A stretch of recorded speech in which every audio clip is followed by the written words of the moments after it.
സ്വപ്നങ്ങൾ ഒരു പിടി ചാരമായ ആദ്യ യാത്ര. എംടെക് പഠനത്തിനായുള്ള ആദ്യ വിദേശയാത്ര. മകളുടെ ദുരന്തത്തിൽ വിറങ്ങലിച്ച ഓട്ടോ ഡ്രൈവറായ പിതാവ്. എയർ ഇന്ത്യ വിമാനാപകടം രാജ്യത്തിന് ഒരിക്കലും മറക്കാനാവാത്ത നോവാണ്. അപകടത്തിൽ നിന്ന് വിധേയരുടെ കരളലിയിപ്പിക്കുന്ന കഥകളാണ് ഓരോ ദിവസവും പുറത്തു വന്നുകൊണ്ടിരിക്കുന്നത്. പ്രിയപ്പെട്ടവരെ നഷ്ടമായവർ ഇപ്പോഴും മൃതദേഹം പോലും ലഭിക്കാതെ തീരാവേദനയിൽ ഉരുകി കഴിയുകയാണ്.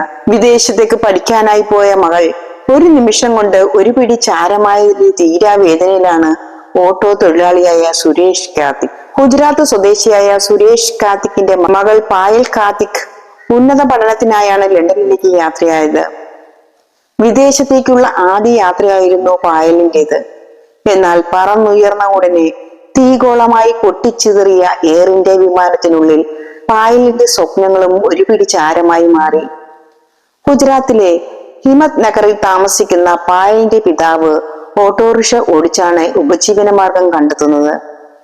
കുടുംബത്തിൽ നിന്ന് തന്നെ ആദ്യമായി വിദേശത്ത് പോകുന്നയാളാണ് പായൽ. അതുകൊണ്ട് തന്നെ വലിയ പ്രതീക്ഷകളുടെ ഭാരവുമായാണ് പായൽ യാത്രയായത്. പ്രിയമോളുടെ ഓർമ്മകൾക്ക് മുമ്പിൽ പ്രണാമം.